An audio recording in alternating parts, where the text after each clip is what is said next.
अस्सलाम वालेकुम and welcome back once again. एक दफ़ा फिर आपको खुशामदीद कहेंगे अपनी स्पेशल ट्रांसमिशन में K21 न्यूज़ पे PSL एडिशन 9 की जो स्पेशल हमारी ट्रांसमिशन है उसका सिलसिला जारी है। और जनाब कल जो मैच खेला गया बड़ा एक्साइटिंग मैच रहा है। कल जब हम प्रोग्राम के दौरान गुफ्तगू कर रहे थे, दोनों टीमों का मवाजना किया जा रहा था, तो यकीनन जो मुल्तान सुल्तान की टीम है वो पेशावर ज़ल्मी की टीम से निस्बतन हमें बेहतर नज़र आ रही थी। तहम ये मैच जो है वो पेशावर ज़ल्मी के नाम रहा और जिस तरह से पेशावर ज़ल्मी की टीम ने परफॉर्मेंस दी है यकीनन काबिल तारीफ़ है। और परफॉर्मेंस के हवाले से अगर बात करें तो पेशावर ज़ल्मी में साइम अयूब ऐसे एक खिलाड़ी हैं जो लोगों की तवज्जो का मरकज़ हैं, मरकज़ निगाह हैं। ताहम उनकी परफॉर्मेंस जो है वो इस तरह की नहीं है। इस पर बहुत सारे सवाल जो है वो उठ रहे हैं और हमारे पास भी उनकी कारकर्दगी के हवाले से बहुत सारे सवालात मौजूद हैं। बाबर आजम किसी हद तक कामयाब रहे, 31 रन बनाए उन्होंने 26 गेंदों पर, और इसी तरह डाउन ऑर्डर में भी कोई बड़ी परफॉर्मेंस जो है वो हमें नज़र नहीं आई। ताहम मैच जीतने में पेशावर ज़ल्मी की टीम जो है वो कामयाब हुई। 179 रन 8 विकेटों के नुकसान पे 20 ओवर्स में पेशावर ज़ल्मी की टीम ने बनाए और मुल्तान सुल्तान 174 रन पर 20 ओवर्स में ढेर हो गई और इस तरह पेशावर ज़ल्मी की टीम जो है वो 5 रन से मैच जीतने में कामयाब हुई। बहरहाल इस मैच के ऊपर मज़ीद गुफ्तगू की जाएगी। मौजूद मेहमान हमारे साथ स्टूडियोज़ में तशरीफ़ फरमा हैं, उनको पहले खुशामदीद कहूँगा और उसके बाद फिर हमारी गुफ्तगू के सिलसिले को हम आगे बढ़ाएंगे। मौजूद मेहमान जनाब मुनीरुल हक साहब क्रिकेट तज्ज़ियाकार हैं, एनालिस्ट हैं और ब्रॉडकास्टर हैं, तशरीफ़ फरमा हैं, हमारे पैनल का हिस्सा हैं, उनको मैं खुशामदीद कहता हूँ। बहुत शुक्रिया, बड़ी नवाजिश आपकी मुनीरुल हक साहब प्रोग्राम में वक्त देने के लिए। उनके हमरा तशरीफ़ फरमा हैं जनाब जमील अहमद साहब, क्रिकेट एनालिस्ट हैं और हमारे इस ट्रांसमिशन का हिस्सा भी हैं, एक दफ़ा फिर यहाँ पर हमारे साथ मौजूद हैं। मौजूद मेहमान को खुशामदीद कहूँगा। बहुत शुक्रिया आपका भी जमील भाई प्रोग्राम में हमें वक्त देने के लिए। जनाब मुनीर भाई, कल के मैच के हवाले से मैं चाहूँगा ज़रा बात हो जाए। ये शायकीन क्रिकेट चाहते ये हैं कि एक तो हाई स्कोरिंग गेम भी हो और उसके साथ साथ ज़रा क्लोज इनकाउंटर हो तो ज़रा देखने में लोगों को ज़्यादा मज़ा आता है, ज़रा दिलचस्पी बढ़ जाती है। तो जिस किस्म की क्रिकेट हम तवक्को कर रहे थे शायद वो कहीं हमें कल नज़र आई। मैं चाहूँगा पहले कल के मैच के हवाले से गुफ्तगू और फिर ज़रा परफॉर्मेंसेस के हवाले से बात करते हैं। जी बहुत बहुत शुक्रिया यासिर, आपके देखने वालों की खिदमत में मेरा सलाम। देखिए, कल जब मैच का आगाज़ हो रहा तो सब ये समझ रहे थे कि चूँकि मुल्तान की टीम का एक टेम्पो बना हुआ, 3 मैच लगातार जीत चुके हैं, पेशावर ज़ल्मी की जीतना बहुत मुश्किल होगा। लेकिन इन द एंड रिजल्ट अच्छा रहा कि पेशावर की टीम ने एक मैच जीत कर एटलीस्ट अपना गाड़ी तो अपनी ट्रैक पर डाली है उन्होंने, कि फतह उनको मिली है। बात ये होती है कि जब आपके सामने 180 रन टारगेट है और आपका जो मेन बैट्समैन है जबकि पूरी टीम को चलाता है वो में बगैर कोई रन बनाए आउट हो जाए जब, तो प्रेशर तो नज़र आ जाता है। लेकिन उसके बावजूद कल हसीबुल्लाह ने जिस तरह की इनिंग्स खेली है, अपना के इम्पैक्ट दिखाने में कामयाब रहे। एक अरसे से डोमेस्टिक में रन्स के अंबार लगा रहे हैं। न्यूजीलैंड में उनको एक मैच खिलाया गया था लेकिन कल उन्होंने एक बार फिर ये साबित किया कि कितना पोटेंशियल उनमें है। बाबर की 30 रन की इनिंग्स भी अपनी जगह मुनासिब रही, बाद में खिलाड़ियों ने भी स्कोर किया। तो पेशावर ने इतना स्कोर कर दिया था कि वो फाइटिंग स्कोर था, बिकॉज के जब टॉस जीते थे बाबर जब भी वही कह रहे थे कि जी 170 180 उनका टारगेट है, तो अपने हिसाब से उन्होंने टारगेट ले लिया था। ये विकेट बिल्कुल डेड विकेट नहीं थी कि जहाँ यहाँ बॉलर्स को भी मदद मिल रही थी, हिसाब से 180 रन के टारगेट बुरा नहीं था। बहुत अच्छा। और आखिरी जो ओवर था ना उसने फिर एक दफ़ा बहुत एक्साइटमेंट दी। जिस तरह पिछला मैच ही इफ्तिखार ने जितवाया था अपनी गेम इनिंग से, ये मैच भी ऑलमोस्ट वो जितवा गए थे। 22 रन थे, उसको वो शॉट करके मुख्तसर करके 2 गेंदों पर 6 रन था। उस तक लगा एक छक्का ज़रूर लगेगा और इफ्तिखार ये मैच भी निकाल देंगे। लेकिन नवीनुल हक की गेंद और उस पर रिव्यू लिया या हारिस ने और वो आउट हो गए। आखिरी गेंद भी गेंद ऐसी थी कि उसको हिट कर सकते, पूरी कोशिश की शाहनवाज धानी ने, गेंद उनके बल्ले पर नहीं आई बल्कि विकेटों पर जाकर लग गई। बल्ले पर आ जाती तो हो सकता है कि वो गेंद मार जाती। अच्छा मैच और मुल्तान की जो पहली शिकस्त है लेकिन पेशावर की पहली फतह है। अभी भी टूर्नामेंट है लेकिन मैं देख रहा हूँ जिस तरह कोयटा ग्लैडिएटर्स अभी तक वही टीम है जिससे कोई मैच नहीं हारी, 3 मैच खेले, तीनों जीते हैं। मुल्तान की टीम ने 4 में से 3 जीते हैं। फिलहाल ये दोनों टीमें जिस तरह अगर अर्ली स्टेज पे बात करें तो अपनी परफॉर्मेंस उसी तरह दिखा रही हैं और लग रहा है कि प्लेऑफ्स में इनके पहुंचने के अच्छे रहेंगे। ठीक है। अच्छा जी, अब थोड़ी सी बात हो जाए कि जिस तरह की बॉलिंग रही है, परफॉर्मेंसेस के हवाले से भी जमील भाई, जो मुल्तान सुल्तान की टीम है, डेविड मिलान जो है 25 गेंदों पर 52 रन की इनिंग उन्होंने खेली, शानदार इनिंग थी। यासिर खान 37 गेंदों पर 43 रन, वीज़ा हेंड्रिक्स जो है वो इनफॉर्म बैट्समैन 27 गेंदों पर 28 रन उन्होंने बनाए और आरिफ याकूब ने 4 ओवर में 43 रन दिए, 3 विकेटें। लूक वुड ने 4 ओवर में 13 रन देके 2 विकेटें और सलमान इरशाद ने 4 ओवर में 39 रन देके 2 विकेटें हासिल की। तो ये मुल्तान की कुल कारकर्दगी रही है। मैं चाहूँगा ज़रा इस पर तबसरा कीजिए, कैसी परफॉर्मेंस रही है। मुल्तान की टीम नाकाबिल शिकस्त थी और पॉइंट्स टेबल पे सर फहरिस्त थी और पेशावर ज़ल्मी ने अपना अकाउंट खोला। कैसे देख रहे हैं इसको? जी, मैं आपको बताऊँ, जो पेशावर ज़ल्मी हैं उसने अपनी टीम के अंदर 4 तब्दीलियाँ की जी। जो मतलब ये कि बस समझता हूँ बड़ी अहमियत की हामिल थी। हसीबुल्ला और जो है ना क्या कहते हैं पॉल वॉल्टर को इन्होंने डाला, एक नवीनुल हक को डाला और एक आरिफ याकूब राइट हैंड लेग स्पिनर जो कि अभी कराची से मतलब गए थे और उनको ये मैच खिलाया। उन्होंने 3 खिलाड़ी, अच्छा उन्होंने ये 4 जो लड़के इन्होंने मतलब डाले तो टीम के जो कम्बिनेशन है ना बिल्कुल बदल गया। जाहिर है जो ना तजर्बेकार थे ना, जैसे उन्होंने वकार सलाम खेल को खिलाया या जीशान को खिलाया, वो मतलब इतना, और कैडमोर हो गया उसको भी मतलब इन्होंने बाहर किया। तो ये जो चेंजेस हुई ना इसकी वजह से पेशावर की टीम को इस्तेकाम मिला, खासतौर पे बॉलिंग में, समझे ना। अच्छा उसके बाद जो मुल्तान सुल्तान है वो मुझे कुछ ओवर कॉन्फिडेंट नजर आई। देखें बात यह है कि जब टीम जो है अगर आपकी टीम जीत रही है ना, तो एक तो ये कि तजर्बात आप ना करें, मतलब आप दुनिया के अंदर एक नाम रखता है डेविड मेलान जो कि मतलब ओपन करता है वहां से, और वो पिछले मैचों के अंदर ओपन कर रहे थे और बड़े कामयाब भी रहे वो, ठीक है। आपने एकदम जो है ना वो चेंज करके और ऊपर जो है ना यासिर खान को ले आया। ये जो एक वो हुआ है ना मुल्तान सुल्तान की वजह से, उसकी वजह से हुआ क्या है कि देखें वो लोग जो है ना मॉडर्न क्रिकेट से बहुत शनासा हैं, मतलब इनको लगा लें या मतलब ये रीजा हैंड्रिक्स हैं, हाँ अब ये मौजूद थे इनके पास। अब आपको 180 रन चेस करने, 180 रन बनाने, अब आप इस लम्हे पे तजर्बा कर रहे हैं और आपने ये वही लड़का है यासिर खान जिसने पेशावर ज़ल्मी से भी 3-4 सीजन पहले जो है ना आए थे और ओपन की थी और इतना सक्सेसफुल नहीं रहे थे वो। इन्होंने ला के इनको वो कि उन्होंने रन तो बनाए हैं लेकिन वो रन जो है ना वो टीम को मेरे हिसाब से तो ले डूबे हैं। 37-38 रन की जो उनकी जो भी मतलब उनकी जो भी रन, देखें उनके खेलने से 10 ओवर के अंदर इनके 64 रन थे जी। अब हुआ ये कि जब रिजवान की विकेट गिर गई पहले ओवर के अंदर, रीजा हैंड्रिक्स आए, वो भी जो ना तो तकरीबन ये रना बॉल खेले, बिल्कुल। तो 10 ओवर में 64 रन जब बने तो अगले 10 ओवर में आपको 115 रन चाहिए। देखिए ये 115 इस टाइप के जो रन होते हैं ना ये हर दफा नहीं बनते हैं कि 11 साढ़े 11 रन का एवरेज करके ये गए हैं। अच्छा वो तो एक जबरदस्त तरीके की इनिंग जो है ना, मतलब वो आके बीच में डेविड मेलान ने जो खेली है ना उसकी वजह से मैच बन गया। तकरीबन 200 से ऊपर के स्ट्राइक रेट से उन्होंने 50 रन किए तो उससे मैच बन गया। अदरवाइज तो ये बहुत दूर मतलब छोड़ के गए थे। फिर खुशदिल शाह जो है वो मुसलसल जो है ना वो फ्लॉप जा रहे हैं, उनसे रन नहीं हो रहे हैं। इफ्तिखार जो है उनकी पोजीशन जो है ना वही है कि वो पिछला मैच अच्छा फिनिश किया था, इस दफा भी बहुत जबरदस्त, मतलब ये कि लेके आखिरी गेंद 2 गेंदों के ऊपर जो है ना उनको 6 रन चाहिए थे, लेकिन जाहिर सी बात है वो 5वीं गेंद पर आउट हो गए। तो वो जो आखिर में धानी आया उसने भी जाहिर उसने चांस लेना था, चांस लिया, वो बोल्ड हो गए कोई। लेकिन इस तरह के जो वो है ना ये जो अब या तो ये कॉम्बिनेशन अपना वो कर रहे हैं या तो कोई नया लड़का होता। अब ये यासिर को इन्होंने लेके और फिर ऊपर ला के खिलाना, मैं समझता हूँ कि मुझे लगता है कि इसकी वजह से, क्योंकि देखिए डेविड मेलान अगर यही इनिंग ऊपर आके खेलते हैं ना जी, सर्किल में रन करना निस्बतन आसान होता है बनिस्बत जो है ना वो जब फील्ड खुली हुई है उस पर जो है ना 100, तो ये यहाँ तक ले आए और मतलब आखिरी गेंद तक किसी को नहीं पता था कौन जीतेगा।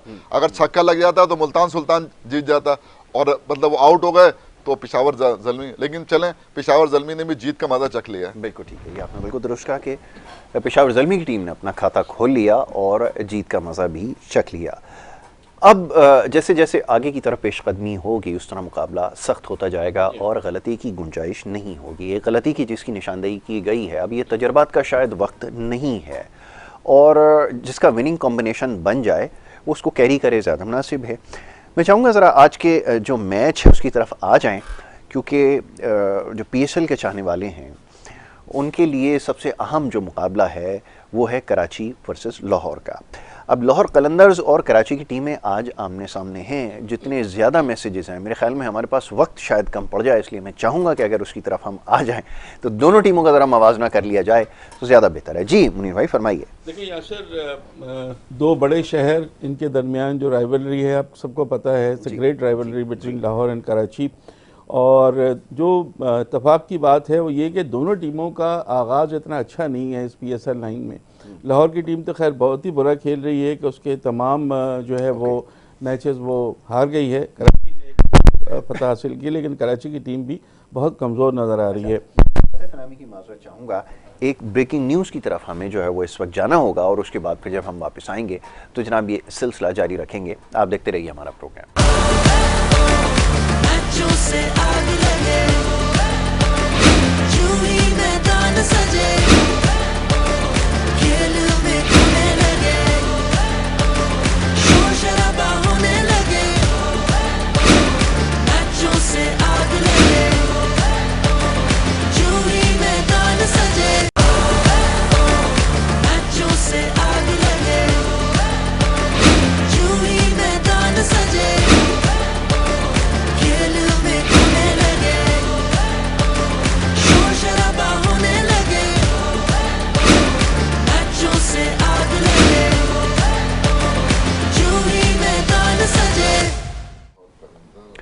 वेलकम बैक जी। एक दफ़ा फिर आपको खुशामदीद कहेंगे। ब्रेक पे जाने से कबल हमारी गुफ्तगू जारी थी और बात होने ही वाली थी आज के मैच के हवाले से, तो सिलसिले को वहीं से शुरू करेंगे।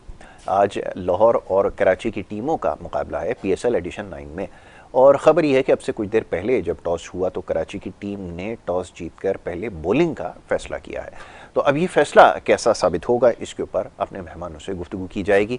जी मुनीर भाई फरमाइएगा कि ये टॉस जीतकर जो बॉलिंग का फ़ैसला है गैर मुतवक्के तो नहीं था। टॉस जीतने वाली टीम जो है वो शायद पहले बॉलिंग का ही रास्ता इख्तियार करती है, ज़रा फरमाइएगा। एक वक्त तो था जब मुझे याद है चंद साल पहले जो टीम टॉस जीती थी वो पहले बॉलिंग करती थी। यहाँ तो फिर भी हमने एक दो बैटिंग देखी जी है। जी जी। लेकिन वह कराची का अपना फैसला है। अब कराची देखते हैं लाहौर को कितने रन्स पर स्ट्रेट करती है।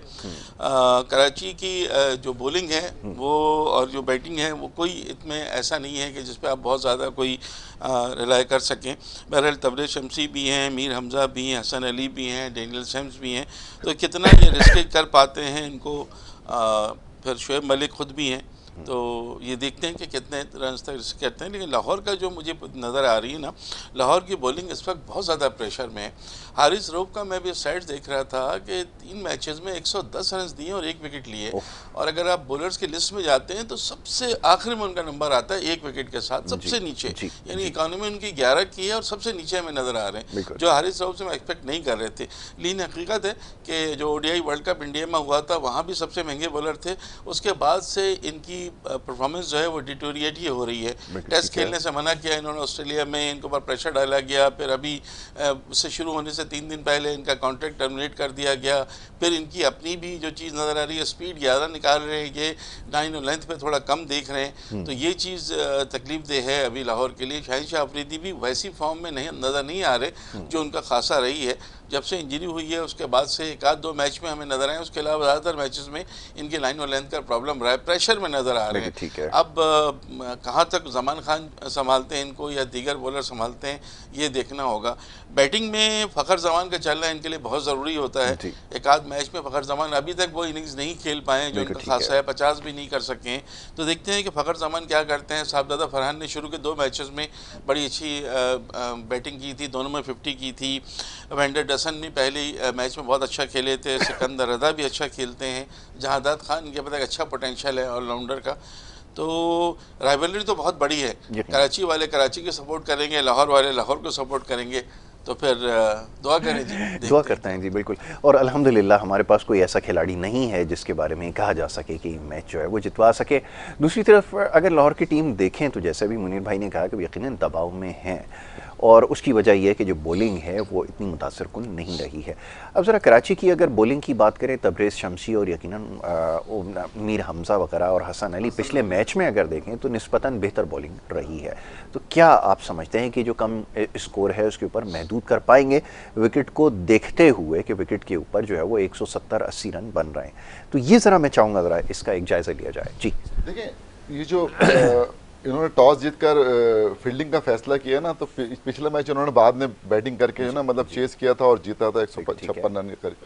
तो लेकिन ये कि वो तो आपको पता है गैर मामूली इनिंग जो है वो कैरन पोलार्ड की जो है ना, मतलब थी और जिसने मैच को बिल्कुल ही इनके हाथ से अलग से निकाल के ले आया और 3 ओवर पहले ही जितवा दिया। बिल्कुल ठीक है। तो अब देखना है कि इस मैच के अंदर भी, क्योंकि असल चीज़ ये है कि जो इनके कप्तान है शान मसूद, वो जो ना ऊपर से परफॉर्म नहीं कर रहे हैं। जेम्स विंस ने पिछले मैच में जिम्मेदाराना इनिंग खेली, इन्होंने 7 विकेट की जगह मोहम्मद इखलाक को खिलाया जिसने तेज़ मतलब ये कि 23 2 चौके 2 छक्के मार के जो ना, तो इस तरह जो है ना मतलब ये कि एक अब जो इनकी जो बैटिंग है, देखिए इनकी बैटिंग की जो रीढ़ की हड्डी तो शोएब मलिक है बिल्कुल ठीक कि वो किस तरह मतलब ये कि आगे खेलते, क्योंकि वो इनिंग को लंबा करते हैं। बिल्कुल ठीक है। तो अब नवाज है इनके पास, मतलब वो भी मतलब वो कर लेते हैं, बैटिंग कर लेते हैं। फिर इरफान खान न्याजी यंगस्टर है जो 2-3 साल से इनके पास है और वो खेल रहा है। और बाकी जो इनकी जो बॉलिंग है वो तो आपने बता ही दी है, जाहिर सी बात है। तो ये जो अब ये जो यानी अब जो डिपेंड कर रहे हैं ना ये अपनी बैटिंग पे कर रहे हैं, इसीलिए टॉस जीत के इन्होंने बाद में जो है ना बैटिंग का फैसला किया है। बॉलिंग जो है ना जिस तरह इन्होंने पिछले मैच में की है, अगर उस तरह डिसिप्लिन बॉलिंग करते हैं ये तो, और इसको रिस्ट्रिक्ट करते हैं 170 60 70, तो इनके पास मतलब ऐसे प्लेयर हैं कि अगर 2 प्लेयर भी जो है ना मतलब विकेट पर अगर रुक जाएगी। T20 क्रिकेट ऐसी क्रिकेट है कि अगर 2 खिलाड़ी वो अगर परफॉर्म कर दें, बाकी अगर 10-10 15-15 रन भी करें तो वो टारगेट जो है ना वो, जैसे कल के मैच के अंदर 115 रन चाहिए थे 10 ओवर के अंदर और 5 रन से वो मैच हारे हैं। तो इसलिए जो है ना इस तरह की जो इन्होंने जो ये जो इनका फैसला है। अब लाहौर कलंदर का अगर हम जायजा लेते हैं ना, देखिए लाहौर कलंदर जो है ना स्ट्रगल कर रहा है, वो 2 दफे की चैंपियन और जो है ना फिर 3 मैच लगातार हार जाना। अच्छा, उनके असल जो मेन जो उनको जो नुकसान हो रहा है ना वो फ़खर जमान के ना चलने से हो रहा है। एक मैच में कुछ रन उन्होंने किए थे 30 35 40 रन, लेकिन वो भी रना बॉली तकरीबन उन्होंने किए थे, वो उनके शायान शान नहीं है। तो वो जिस दिन वो खेलेंगे वो मैं समझता हूँ उस दिन जो है ना लाहौर का जो है ना खेल मतलब डिफरेंट होगा। साहबजादा याकूब ने साहबजादा फरहान ने 2 मैचों में 50 किए, फिर एक मैच में उसे परफॉर्मेंस नहीं हुई। तो ये एक मतलब इनकी जो बैटिंग है, देखिए वेंडर डूसन ने 2 मैचों में अच्छा खेला, तो वो देख है ही मतलब वर्ल्ड क्लास प्लेयर है और बहुत ज़बरदस्त बैट्स। अब उन्होंने शाय होप को जो है ना आज मतलब ये कि शामिल किया है, अब्दुल्ला शफीक को उन्होंने मतलब ड्रॉप किया है, कार्लोस ब्रेथवेट को ड्रॉप किया है। तो मतलब एक अभी ये मुख्तलिफ कम्बिनेशन जो है ना वो आजमा रहे हैं। अब इनके पास जो है ना देखें इन्होंने उन्हीं को मतलब वो किया है, शाहीन शाह अफरीदी, हारिस रऊफ और जमान खान, फिर वो जहादात और वो क्या कहते हैं जॉर्ज लिंडे जो लेफ्ट आर्म लेग स्पिनर इन्होंने खिलाया है वो है। तो वो अब इनकी भी बॉलिंग जो है ना वो चल नहीं रही है, क्योंकि पहले मैच में इन्होंने 195 रन चेस कराया, दूसरे मैच में 187 रन चेस कराया, तीसरे मैच में 166 रन। इसका मतलब है कि इनकी बॉलिंग जो है वो क्लिक नहीं कर रही है। ये बात दुरुस्त है। जी मुनीर भाई क्या इसमें सबसे ज़्यादा ज़रूरी जो है वो लाहौर को पहली फतह लेनी है। लाहौर को जब तक पहली फतह नहीं मिलेगी उनका कॉन्फिडेंस बहाल नहीं होगा।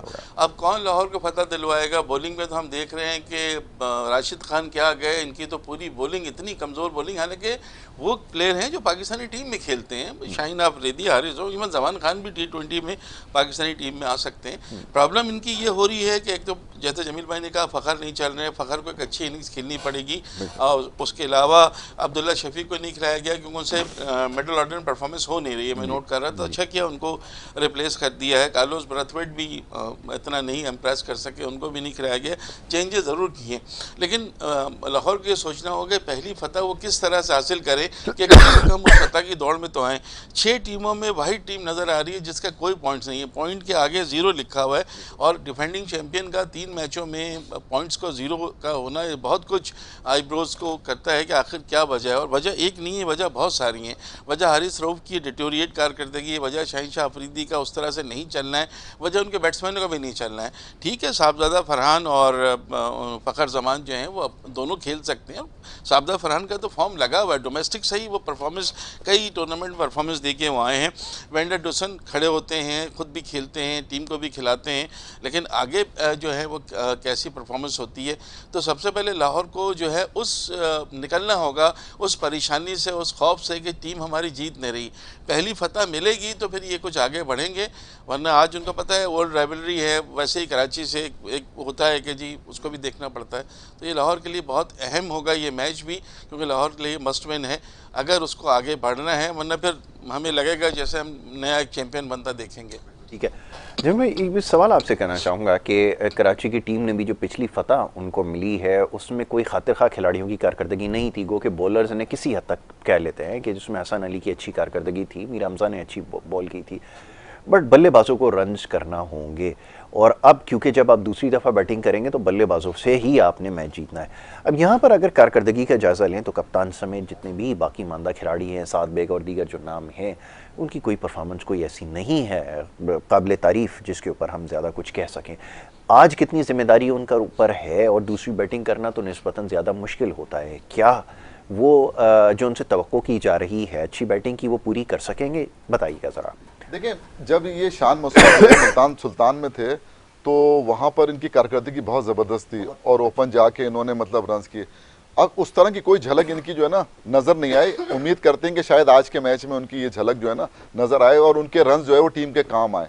ये बहुत ज़रूरी है उनका। देखें ऊपर, देखें जब तक आप जो है पावर प्ले में रन नहीं करेंगे, एक बड़ा टोटल आप जो है मतलब अगर किसी उन्होंने किया तो आप उसको चेज नहीं कर सकते। वो तो रन ही इतने कम थे कि पिछले मैच के अंदर आप 156 रन जो है ना आपने चेस कर लिए, वो भी जो है ना पोलार्ड की एक्स्ट्रा ऑर्डिनरी जो है ना इनिंग की बदौलत। तो ऊपर से ना रन होना बहुत ज़रूरी है। अगर ऊपर से रन होंगे तो नीचे वाले भी फिर रन कर देते हैं, क्योंकि उनको कोई प्रेशर नहीं होता कि उनको विकेट पे स्टे करना है। उन्होंने बोला यार जितना वक्त है इसमें जितने ज़्यादा रन हो उतना मतलब कर लिया जाए। तो शान मसूद का रन करना बहुत ज़रूरी है। जेम्स विंस का अपनी फॉर्म में आना ज़रूरी है।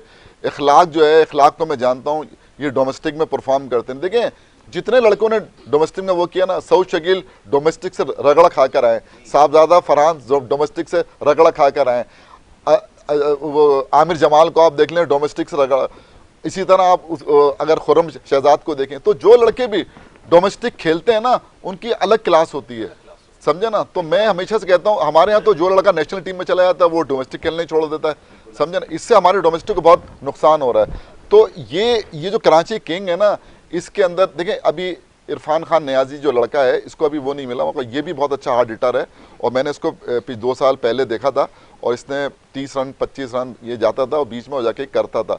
शोएब मलिक है जो मेन जो इनके वो है ना, शोएब मलिक हो गए, नवाज हो गए, ये इरफान खान नियाजी हो गए। तो मैं समझता हूँ कि एक ऐसी मतलब वो है, लेकिन इनका चलना ज़रूरी है ना। मतलब ये कि अब जो वेटरन प्लेयर है वो तो मतलब जैसे शोएब मलिक है वो रन्स कर रहे हैं, अच्छा पोलार्ड ने रन कर दिए, ऊपर से कप्तान को रन करना बहुत ज़रूरी है। शान मसूद का रन करना ज़रूरी है, जेम्स विंस का, इखलाक का। ये जब रन करेंगे तो एक ऐसा टोटल आप जो है ना जो भी टोटल हो उसको चेस करने जाएंगे, क्योंकि इनकी बैटिंग में उतनी डेप्थ नहीं है जितनी दूसरी टीमों की बैटिंग में है।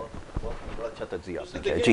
मोहम्मद नवाज कोयटा से कराची में आए। मोहम्मद नवाज का कितना एक्सपीरियंस हो गया, पाकिस्तानी टीम में मुस्तकिल खेल रहे हैं और हैं, लेकिन नवाज की कोई ऐसी परफॉर्मेंस नहीं है। अगर आप 4 ओवर करते हैं, 30-40 रन देते हैं, 1 विकेट लेते हैं तो इससे काम नहीं चलेगा। अगर आप आते हैं 10-15 रन बनाकर आउट हो जाते हैं, कोई मैच विनिंग नॉक तो हमें बॉलिंग या बैटिंग में दिखाएं तभी आपको अच्छा ऑलराउंडर माना जाएगा ना। तो नवाज का कोई परफॉर्मेंस मुझे नज़र नहीं आ रही। और बिल्कुल सही कहा जमील भाई ने कि अगर कुछ है तो शोएब मलिक पे ही है, वही अपने तजर्बे से अगर कुछ चला दें। 13,000 रन हैं उनके T20 में। कैलन पोलार्ड भी बहुत रन बना चुके हैं, 25,000 से ज़्यादा रन इन दोनों के मिला के देखें 26,000 रन के करीब बन जाते हैं। शान मसूद ने कप्तानी ली है, उनको टेस्ट ठीक में कप्तान बनाया गया है, T20 में मुल्तान के लिए खेलते रहे, सब कुछ ठीक है। लेकिन यहाँ जो सबसे बड़ा मसला है कि लाहौर की टीम कितना करेगी और उसके चेज़ करने के पास हैं कौन।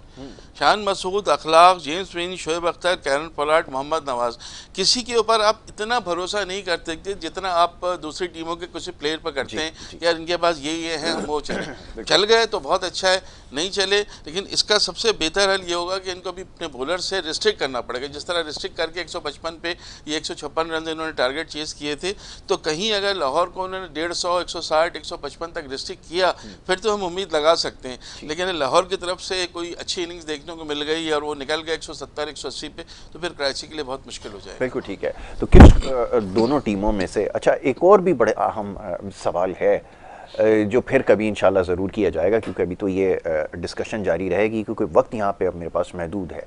फेवरेट दोनों में किसको समझा जाए, और क्या ये दोनों जो बड़े शहर हैं उनके लिए लम्हा फ़िक्रिया है कि वो टेबल के अंदर जो है वो काफ़ी नीचे नज़र आ रहे हैं। वरना अमूमन होता ये था कि ये दो टीमें ऐसी समझी जाती थी डोमेस्टिक के अंदर। चलिए इसमें तो एक मिक्स एंड मैच है, आपको पता है ना, इधर उधर से खिलाड़ी। तमाम ये एक मसला है, लोग ये सवाल करते हैं। जी ज़रा बताइएगा मवाज नागर। आप अगर ऑन पेपर अगर आप टीमें देखते हैं ना तो उसके अंदर तो लाहौर कलंदर को एज हासिल है, ठीक है ना, तो वो कलंदर की टीम जो है ना निस्बतन मुझे मतलब मजबूत और बेहतर जो है ना नजर, गो कि वो 3 मैच हारी हुई है लेकिन वो किसी वक्त भी कमबैक कर सकती है, उनमें उसकी टीम में ऐसे प्लेयर मौजूद हैं। कराची किंग जो है वो स्ट्रगल कर रही थी और एक मैच बाहर उन्होंने जीता जरूर है, लेकिन वो एतमाद और वो जो है ना कॉन्फिडेंस उनको नजर। तशवीशनाक बात बताऊं आपको मैं क्या है, तशवीशनाक बात यह है कि आपका वर्ल्ड कप आपके सर पर है और जो आपकी टीम के जो प्लेयर हैं जो वर्ल्ड कप जिन्होंने खेलने जाना है वो आपको बेशतर आउट ऑफ फॉर्म नजर आ रहे हैं। सिर्फ आप बाबर आजम और रिजवान के अलावा आप मुझे बताएं कौन सा लड़का जो है ना परफॉर्म कर रहा है। आप शाहीन शाह अफरीदी को देख लें, आप हारिस को देख लें, आप जमान खान को देख लें, आप साइम अय्यूब को देख लें, आप अब्दुल्ला शफीक को देख लें, आप जिसको भी आप उठा के देखेंगे ना वो आपको जो है ना मतलब वो 10 मैच के बाद जो है ना वो अभी तक जो है ना ऑफ कलर है। तो मैं ये समझता हूँ कि ये बहुत तशवीशनाक बात है और नए लड़कों के लिए अच्छा एक मतलब कि मौका है कि वो अपने आप को प्रूव करें और जो है वो कौमी टीम तक रसाई हासिल करें। नहीं, ये बिल्कुल जमील भाई ने बड़ा अच्छा पॉइंट उठाया कि जिन प्लेयर्स पर हम कह रहे हैं कि ये हमारे वर्ल्ड कप की टीम में होंगे, उनका अगर ऐसा फॉर्म है तो बड़ा लम्बे फिक्रिया है। और लेकिन साथ साथ उन खिलाड़ियों के लिए कि जिन्हें मौका नहीं मिलता, जिन्हें हम T20 का प्लेयर नहीं समझते, सऊद शकील की बात करें या किसी और प्लेयर की, तो उनके लिए भी मौका है कि वो अपनी परफॉर्मेंस दिखाएं और बताएं कि भाई हम तीनों फॉर्मेट में खेल सकते हैं, T20 भी खेल सकते हैं। अगर लाहौर और कराची के दरमियान आप बात करते हैं तो अगर टूर्नामेंट का आगाज़ हो रहा होता है ना आज और पहला मैच इनका होता है तो 90% लोग तो लाहौर को कहते हैं कि डिफेंडिंग चैंपियन है, but it's now 50-50। I think 55-45 in favour of Lahore कह सकते हैं। कराची का थोड़ा सा 60-40 लाहौर 60 कराची 40 कराची और यहाँ पे जो है वो ठीक है जी, ठीक है। बहुत बहुत बड़ा अच्छा आपने इसका बड़ा मुतवाज़न इसका तज्ज़िया और तबसरा किया दोनों की एक जो टीम्स हैं, न सिर्फ उनकी परफॉर्मेंस के हवाले से बल्कि उसके साथ साथ जो इस टूर्नामेंट के अंदर अब तक खिलाड़ियों की कारकर्दगी रही है उस पर भी हमारी बात हुई है और ये होती रहेगी जब तक फाइनल का सिलसिला फाइनल जो है वो उस सिलसिले तक नहीं पहुंच जाते। जनाब सवालात और भी हैं लेकिन वक्त क्योंकि यहाँ पे ख़त्म हो गया और मैच का जो है आपसे कुछ देर बाद आगाज़ हो जाएगा और कल इंशाल्लाह जब आपके सामने हाज़िर खिदमत होंगे तो फिर खुलकर इस मैच के ऊपर गुफ्तगू की जाएगी। अपना बहुत ख्याल रखें। मोहम्मद यासिर और हमारी टीम को आप इजाज़त दीजिए। अल्लाह ने